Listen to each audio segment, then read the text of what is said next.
코비드와 기업 대응 방안에 대해서 진행을 좀 하도록 하겠습니다. 앞서 발제자분들께서 글로벌 경제와 그다음에 우리 국내 산업에 대해서 코비드19와 관련해서 대응 방안에 대해서 말씀을 드렸습니다. 저는 이제 우리 조금 더 한 단계 내려와서 우리 기업이 이 코비드19에 대해서 어떻게 대응해야 될지에 대한 부분들을 좀 말씀을 좀 드리도록 하겠습니다. 네, 잘 아시겠지만 우리 기업을 어떤 위기로 몰아갈 수 있는 여러 가지 리스크들이 많이 있습니다. 뭐 잘 아시는 부분 같이 화재 폭발, 그다음에 화학 물질 유출, 최근에 뉴스를 통해서 이런 부분들도 많이 나오고 있습니다. 그리고 뭐 에너지 공급 중단이라든가 지진 해일, 감염병, 자연재해 여러 가지 이 외에도 다양한 재해 재난들이 있습니다. 그래서 이런 것들이 저희가 글로벌 트렌드를 살펴보면 점점 빈도도 증가하고 있고요. 그다음에 또 대형화도 되고 있고 상당히 복잡한 형태로 변화가 되고 있습니다. 이런 리스크가 우리 기업에 만약에 닥치면 어떤 우리 기업의 중요한 핵심 업무라든가 혹은 핵심 서비스라든가 이런 것들이 대부분 중단이 되게 됩니다. 이것으로 인해서 단순히 업무가 중단되는 것뿐만 아니라 어떤 기업의 평판과 대규모 어떤 소송, 고객 이탈까지도 다가올 수 있고요. 결론적으로는 이런 것들이 기업의 수익 감소와 경영 위기까지 심화되게 될 수 있습니다. 저희가 이제 한 2000년도부터 시작해서 전체적으로 최근까지 어떤 재난이 발생한 이런 케이스들 한번 쭉 정리를 좀 해봤는데요. 우리가 잘 아시는 미국의 9.11 테러를 비롯해서 또 우리 뭐 국가적으로도 잘 알고 있는 대구 지하철 참사, 그 외에 뭐 자연재해도 많이 발생을 하고 있습니다. 이러다가 이제 2000년대 중후반으로 넘어가면서부터 그 외에도 여러 가지 뭐 화재라든가 어떤 해양 사고라든가 이런 것들이 발생을 하고 있고요. 그리고 우리 지금 코비드19와 같은 어떤 이런 감염병과 관련해서도 2009년도에 신종 인플루엔자가 이제 확산됐던 케이스, 그리고 2015년도에는 우리 코비드19와 유사한 메르스도 확산이 좀 됐었고요. 그 외에도 뭐 풍수해나 이런 것들로 인해서 실제 기업들의 어떤 뭐 현대차 울산공장이 침수되는 등 여러 가지 재난들이 좀 발생을 했었습니다. 그래서 최근 한 3년 정도만 봐도 상당히 많은 재해 재난들이 발생을 하고 있습니다. 작년 재작년만 넘어가 봐도 아시겠지만은 뭐 아현동 KT에서 발생한 공동구 화재 사고로 인해서 단순한 사고긴 합니다만 이게 사회적으로 미치는 어떤 파장은 상당히 컸습니다. 그 외에도 이제 최근에 코로나19로 2019년 12월부터 이런 코로나 바이러스로 인한 여러 가지 이슈들이 지금 발생하고 있고, 이 영향은 현재까지도 계속되고 있습니다. 이렇게 이제 우리 기업에 이런 리스크와 위기들이 닥치게 되면 어떤 사례적으로 봤을 때 사업 중단이 발생을 할 가능성이 높은데요. 이렇게 사업이 중단이 되면 10일 후 주가가 보통 한 7% 정도 하락을 하고 3개월 내에 회복하지 못할 가능성도 많다라는 이런 통계 자료들도 있습니다. 일단 블랙스완과 화이트스완에 대해서 좀 말씀을 좀 드리려고 하는데요. 우리 보통 이런 큰 위기 혹은 재난에 대해서 우리가 뭐 블랙스완이라는 용어를 많이 사용하고 있습니다. 그래서 이러한 블랙스완이라는 용어 자체는 통념에 빠져 전혀 예측할 수 없었던 일이 일어나는 것을 이제 통상적으로 의미를 합니다. 근데 다만 이런 것들이 발생하는 특징은 어떤 대형 손실과 예측이 불허한 상태, 그 다음에 아주 낮은 가능성일 때 이런 얘기를 합니다. 그래서 앞서서 말씀드린 어떤 미국의 9.11 테러나 이런 것들이 우리 통상 블랙스완이라고 얘기를 좀 하고 있습니다만, 최근에 이 블랙스완 이론을 이제 주장한 이제 탈레브라는 분께서 우리 이 감염병은 블랙스완이 아니다. 감염병은 과거에도 있었고, 그다음에 지금도 현재도 계속되고 앞으로도 계속될 것이라 부분을 강조했습니다. 그래서 또 다른 분들께서는 이런 팬데믹이나 이런 부분들을 뭐 화이트 스완이 아닌 뭐 그레이 스완이라고 얘기도 합니다. 왜냐하면 이렇게 이미 알고는 있지만 대응하기가 너무 어려운 부분들이 있죠. 이런 부분들을 고려해서 중간 정도의 어떤 그레이 스완이라고 정의도 합니다. 그래서 이제 우리 기업들이 이제 이런 것들에 대해서 여러 가지 이제 고민을 좀 많이 해야 되는 부분들도 있고요. 또한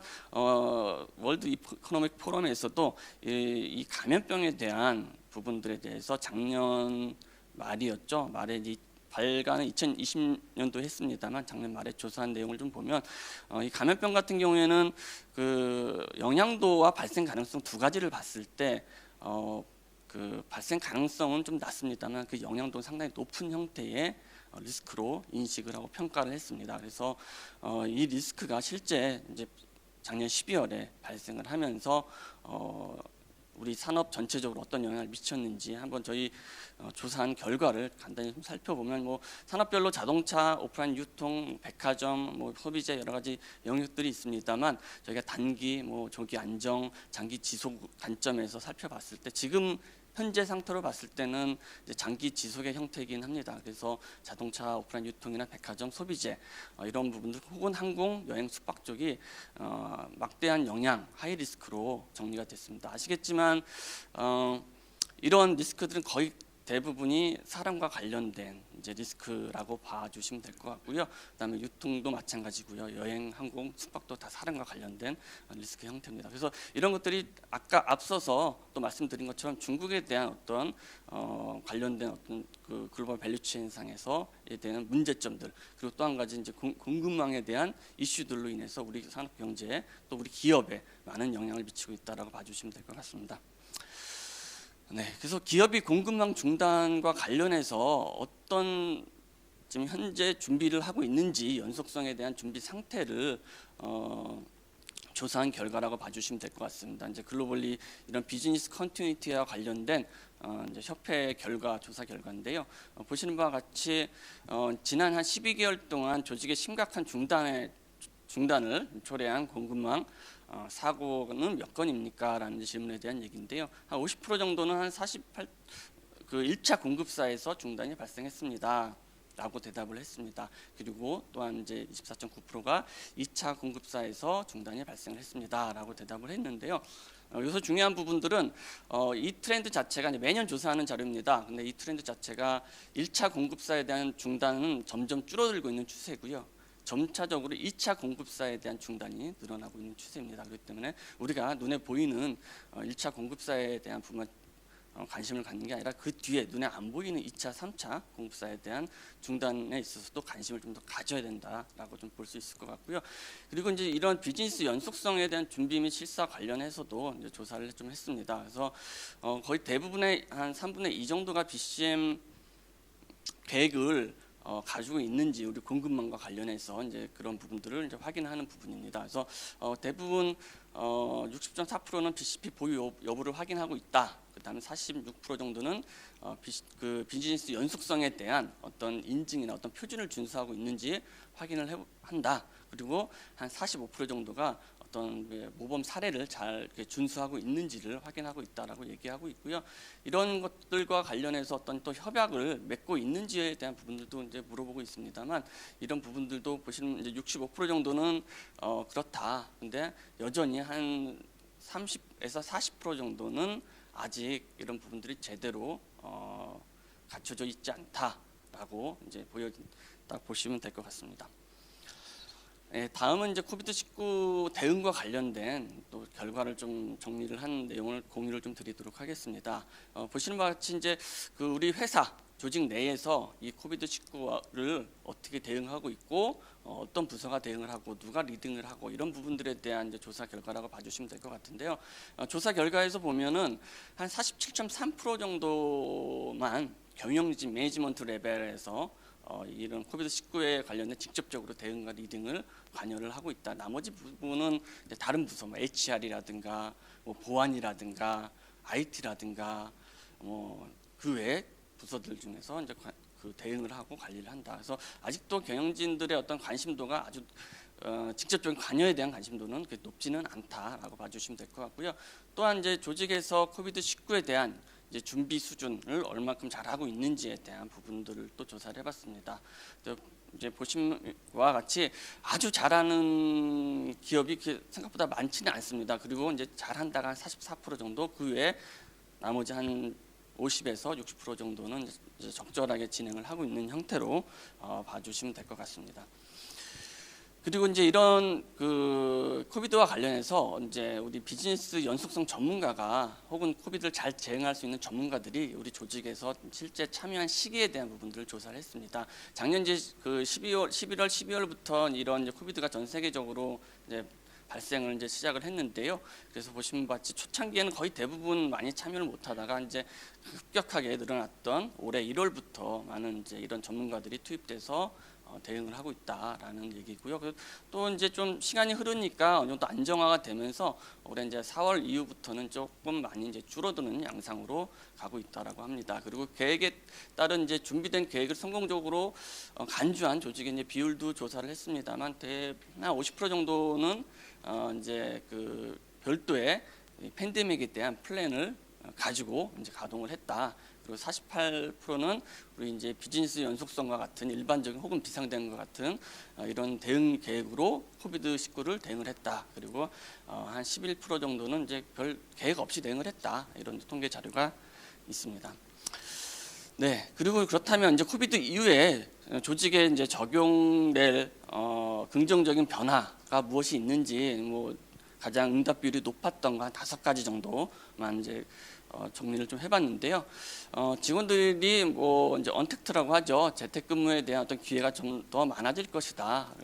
많은 응답을 해줬고요. 그 다음에 비즈니스 연속성 혹은 리질리언스가 이제 좀 더 경영직 레벨에서 혹은 이사회 수준에서 더 많은 관심을 가질 것이다라는 얘기를 하고 있습니다. 그리고 이제 이런 코비드-19와 같은 뭐 그레이스 원 사건에 대한 전체적인 조직이 대응하기 위한 어떤 프로세스를 개선이 될 것이다. 그리고 기술 및 자원들이 우리 디지털 트랜스포메이션과처럼 많은 부분들이 개선이 될 것이다. 그다음에 더 나은 커뮤니케이션 프로세스로 바뀔 것이다 기대를 하고 있고요. 또 한 가지는 이제 이렇게 되면서 코비드-19와 관련해서 조직에 대한 어떤 우려들도 있을 것입니다. 그래서 이런 것들에 대한 것도 상위 한 5가지 정도에 대한 내용을 정리를 해봤는데요. 일단은 재무적인 불안정성, 뭐 유동성이라든가 이런 부분에 대한 많은 관심들이 있는 것 같고요. 직원 사기에 대한 저하도 있고 뉴 노멀에 대한 어떤 새로운 제품에 대한 이제 어떤 수요 이런 것들, 그다음 기존에 대한 어떤 제품에 대한 수요 감소라든가 이런 것들에 대한 걱정들, 그다음 인력의 손실, 그다음 고객의 이탈 등이 있을 것이다라고 해서 결론적으로는 이 코비드-19로 인해서 많은 우리 기업을 운영하는 분들, 관련된 분들에 대한 어떤 불확실성이 점점 이런 부분들도 해결되지 않고 여전히 그대로 유지되고 있다라고 봐주시면 될 것 같습니다. 네, 그렇다면 이제 지금부터는 우리 코비드-19와 관련해서 앞으로 우리 기업들이 어떻게 리지니언스에 대한 부분들을 대비해야 되는지에 대한 부분들을 좀 말씀을 드리겠습니다. 이제 그 전에 앞서서 어떤 이런 우리 조직의 기업에 위기가 발생을 했을 때 어떤 형태로 이제 이게 발현이 되고 나중에는 가치 사슬이 어떻게 붕괴되는지에 대한 부분들 좀 간단히 말씀드리면, 제가 이제 예시로서는 화재를 기준으로 좀 말씀을 좀 드립니다만, 화재가 이제 단순히 발생한 기업에 혹은 우리 조직에 혹은 우리 이제 기업이 가지고 있는 어떤 공장에 화재가 발생했을 경우에 뭐 인명사고가 발생하고 어떤 설비가 소실되고 그걸로 인해서 정전이 발생하고 그 외에 이제 가스라든가 이런 것들이 유출되고, 여기서 이제 사실은 수습이 잘 되면 좋습니다만 대부분 이런 것들이 여기서 끝나는 게 아니라 지역사회로 전이까지 되면서 혹은 이런 것들로 인한 민원이 발생하고 또 사상자가 증가하고 납기가 지연되고 고객이 이탈되면서 유동성이 악화되면서 또 더불어서 미디어에서 어떻게 들어오고 나중에는 최종적으로 법률 소송까지 가는 기업의 커다란 위기로 발전하는 형태로 흘러갈 수가 있습니다. 이렇게 되기 위해서는 일단은 사건이 발생한 초기부터 시작해서 이것들 신속하게 대응을 해야 되는데, 이런 대응에 있어서 가장 중요하게 여겨줘야 될 부분들이 바로 시간입니다. 시간에 대한 민감도가 재난에 있어서 가장 민감하기 때문에 빠른 시간 내에 모든 전사적인 비즈니스 연속성과 관련된 조직들이 신속하게 대응을 해서 1일차에 막아야 될 것들이 2일차에 정리해야 될 것들, 3일차에 정리할 것들, 이런 것들이 체계적으로 정리가 잘 되면 복합적인 어떤 위기 상황이 있더라도 충분히 대응을 할 수 있을 것입니다. 그래서 이제 우리가 이런 리스크들을 대응하기 위한 여러 가지 리질리언스 방법론들이 있습니다. 그래서 이런 것들에 대해서 뭐 간단히 좀 말씀을 좀 드리면, 기업에 어떤 영향을 미치거나 위기를 미칠 수 있는 리스크들을 분류하는 방식이 여러 가지 있습니다만, 다음과 같이 왼쪽 편에 보통 이렇게 여러 가지 리스크들을 우리 그 조직에 해당하는 리스크들을 이제 쭉 펼쳐놓고 보는 것들을 보통 리스크 유니버스라고 저희가 얘기하기도 하고요, 혹은 리스크 맵이라고 얘기도 합니다. 혹은 매트릭스라고 얘기도 하는데, 이런 리스크들을 한번 우리 조직에 맞는 어떤 형태의 리스크들이 있는지를 한번 쭉 매핑을 해보는 겁니다. 그래서 일상적으로 발생할 수 있는 기업의 전체적인 엔터프라이즈 리스크 관점에서 리스크들도 있고요. 그다음에 사업에 대한 어떤 중단을 야기시킬 수 있는 비즈니스 컨티뉴이티를 저해시킬 수 있는 리스크들이 있습니다. 그리고 그걸로 인해서 기업의 평판이라든가 브랜드라든가 환경이라든가 혹은 품질이라든가 기업 이런 것들과 중단을 크게 미칠 수 있는 크라이시스와 관련된 또 리스크들도 있습니다. 그래서 이런 것들을 분류를 해볼 필요가 있고요. 그렇게 해서 해당 리스크별로 또 대응하는 방법론들이 또 다 다르게 됩니다. 통상적으로 이제 ERM이라고 하는 것들은 엔터프라이즈 리스크 매니지먼트라고 얘기합니다. 평상시에 기업의 어떤 리스크를 대응하기 위한 어떤 관리 방법론이라고 통상 얘기를 하고요. 그다음에 인시던트 리스폰스, 그다음에 디제스터 리커버리라고 하는 이런 부분들은 이제 사고가 발생을 했을 그 당시에 기민하게 대응을 해야 되는 이런 체계들이라고 봐주시면 될 것 같고요. 이것들이 장기화되면 우리 이제 코비드-19와 같이 팬데믹 형태로 크게 장기화되면 비즈니스에 대한 중단이 발생할 수 있습니다. 그래서 이런 것들을 연속적으로 갖고 가기 위한 계획을 저희가 비즈니스 컨티뉴이티 매니지먼트라고 통상 얘기를 하고 있고요. 이게 이제 기업에 있어서 유동성으로 전환된다거나 어떤 브랜드 평판으로 또 이렇게 전환된다거나 이런 큰 위기로 전환되기 위한 것들을 관리하기 위한 또 크라이시스 매니지먼트라는 것들이 있습니다. 이런 방법들을 기업에서는 적절히 활용을 잘 하셔야 이런 코비드-19와 같은 상황에 잘 대응을 하실 수가 있습니다. 그리고 또한 이런 그 코비드-19 위기 상황에서 우리 그 리질리언트 리더들은 다음과 같이 한 3개의 영역에 있어서 구체적인 액션을 좀 실행을 해야 된다라고 보고 있습니다. 그래서 이 프레임워크의 구조를 보면 이제 오른쪽 편은 이제 시간에 대한 프레임입니다. 아까도 말씀드렸습니다만 시간이 매우 중요합니다. 재난 혹은 이런 코비드-19와 관련해서는. 그래서 이제 이쪽 프레임의 틀을 보면 먼저 리스폰스, 리커버, 트라이브라고 해서 3가지 영역으로 되어 있고요. 사업 연속성에 대한, 비즈니스 연속성에 대한 준비 및 관리, 그다음에 최악의 상황으로부터의 어떤 회복 역량 강화, 그다음에 마지막으로 재도약 및 넥스트 노멀을 위한 준비인데요. 지금 우리나라의 상황, 우리 기업들의 상황은 이 리커버 단계라고 봐주시면 되고요. 앞으로 우리가 기업이 포스트 코비드를 위해서는 이 다음 단계인 재도약의 단계에 대해서 많은 준비와 대응을 진행을 해야 된다라고 봐주시면 될 것 같습니다. 그렇게 하기 위해서 우선적으로 해줘야 될 것들이 첫 번째가 이제 왼쪽 편에 있는 이제 커맨드 센터와 관련된 부분, 그다음에 이제 인적과 이제 전략에 대한 부분, 그다음에 우리 재무와 비즈니스 컨티뉴이티에 대한 부분, 그다음에 공급망에 대한 부분, 고객 관리에 대한 부분, 그다음에 디지털 역량과 관련된 부분들이 있습니다. 그래서 뭐 다른 것보다는 제도약 및 넥스트화에 대한 부분들이 이제 매우 중요한데 앞으로 우리가 준비해야 되고 지금 바로 이런 부분들을 준비하고 마련을 해야 될 부분이 있습니다. 그래서 평상시로 복귀를 위한 어떤 그 비즈니스 연속성에 대한 업데이트가 필요하다라고 얘기를 하고 있는데요. 이 얘기는 무엇이냐면 이제 어느 시점에서는 우리 코비드-19가 이제 점차 안정화가 될 것으로 예상을 합니다. 그래서 그 시점이 내년이 될지 내후년이 될지 모르겠으나 그렇게 됐을 때 급격한 어떤 기업의 입장에서 수요와 이런 것들이 필요하게 되고요. 이렇게 그런 상황에 대비해서 우리는 바로 정상화하기 위한 어떤 계획들이 미리 갖춰져 있어야 된다. 그래서 또한 이런 코비드-19에 대한 경험을 이제 비즈니스 컨티뉴이티 플랜에 반영을 해야 되고 지속적인 개선도 필요하다. 다음 팬데믹을 위한 준비도 필요하다라고 얘기를 하고 있고요. 그래서 이런 비즈니스 연속성에 대한 직원들에 대한 교육 및 훈련도 시행을 해야 되고, 그다음에 그 공급망과 관련돼서는 리질리언스 향상을 위한 공급망의 재구성, 우리 뭐 앞서서 뭐 GVC 관련된 말씀도 해주셨습니다만 이런 것들이 디지털 트랜스포메이션과 같이 결합돼서 새로운 공급망 형태를 준비를 해야 된다라고 말씀을 좀 드릴 수 있고요. 또 한 가지는 이제 디지털 트랜스포메이션과 관련해서 우리 기업의 역량도, 디지털에 대한 역량도 강화를 해야 된다라고 얘기하고 있습니다. 단순하게 기술적인 부분들만 보완하는 게 아니라 우리 각각 개별 혹은 우리 회사 전체적으로 어떤 디지털에 대한 역량 강화도 필요하다는 부분을 말씀을 좀 드릴 수 있을 것 같습니다. 그래서 전체적으로 아우르는 게 비즈니스 컨티뉴이티에 대한 부분입니다. 그래서 간단하게 비즈니스 컨티뉴이티에 대해서 좀 말씀을 좀 드리도록 하겠습니다. 그래서 통상 이제 정의로 봤을 때는 비즈니스 컨티뉴이티라고 하는 것은 업무 수행이 불가능한 위기 상황에서 제한된 시간 내에 기업의 핵심 기능을 복구해내는 총체적인 경영 활동이라고 하고 있습니다. 근데 아시겠지만 우리 기업과 회사에는 이미 다양한 비상 계획들이 가지고 있습니다만 이것과 이 비즈니스 컨티뉴이티와 비즈니스 연속성과 좀 차이는 비상 계획 같은 경우는 안전 관리에 중점을 둡니다. 그리고 비상 계획이라고 해서 사고 발생한 초반에 이런 대응을 하기 위한 활동들이 대부분 되어져 있고요. 또한 유관부서 위주로, 그래서 우리가 뭐 잘 아시는 환경안전부서나 보건이나 이런 담당자들 위주로 이렇게 계획이 만들어져 있습니다. 하지만 비즈니스 컨티뉴티는 그 이후의 단계까지 모두 포괄을 하고 있습니다. 그래서 우리 회사의 비즈니스가 중단된 시점부터 본격 가동이 되고요. 그다음에 정상화가 될 때까지, 우리 비즈니스 정상화가 될 때까지 이 비즈니스 연속성 계획은 계속 가동이 됩니다. 그래서 이런 계획이 없는 경우에는 시간이 흘러가다 결론적으로는 어떤 연속성에 대한 부분들이 내려가면서 기업이 좀 어려워지는, 위기로 가는 그런 상황까지 갈 수 있을 것입니다. 그래서 통상 초기 대응부터 가동, 복구, 사업 정상화까지의 풀 프로세스를 커버하고, 또한 조직적으로도 전사 차원에서 조직이 가동이 된다, 이렇게 좀 이해를 해주시면 좋을 것 같습니다. 그래서 이런 체계가 없는 기업과 있는 기업에 대한 어떤 통계 자료들이고요.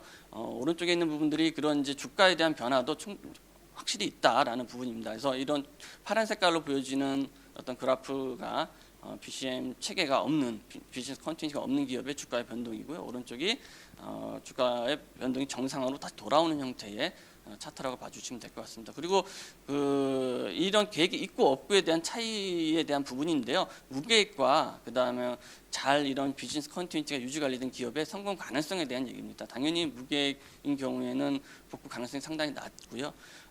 또 점검되거나 테스트 됐다라고 해도 생각보다 높지는 않습니다. 40에서 60% 정도 성공 가능성을 보여주고 있고, 정말 잘 유지 관리된 계획 정도가 갖춰져 있어야 문제가 없다라고 좀 보여지고 있습니다. 예, 그래서 BCM에 대한 어떤 이제 기업이 가지고 있어야 된다라는 걸 고객 관점에서 좀 정리한 건데요. 이제 코비드19와 관련해서 최근에 기업들이 인quiry들이 많이 들어오고 있습니다. 그래서 이제 제조기업이라든가 이런 쪽에 특히 너희 기업이 코비드19에 대한 플랜이나 계획들이 가지고 있느냐, 이런 부분들이 상당히 많습니다. 그래서 이런 수주 조건, 납기 준수, 체계 유무, 그다음에 이런 것들에 대한 리스크 평가를 하고 있는지, 유지 관리를 잘 하는지, 예방 관리를 하는지에 대한 부분들이 여러 가지 분야별로, 전자통신 혹은 자동차 분야별로 지속적으로 요구를 하고 있다라고 좀 봐주시면 될 것 같고요. 이런 이제 비즈니스 컨티뉴티에 대한 어떤 방법론입니다. 이 자료는 좀 나중에 배포되는 자료를 좀 참고하여 주시면 좋을 것 같고요.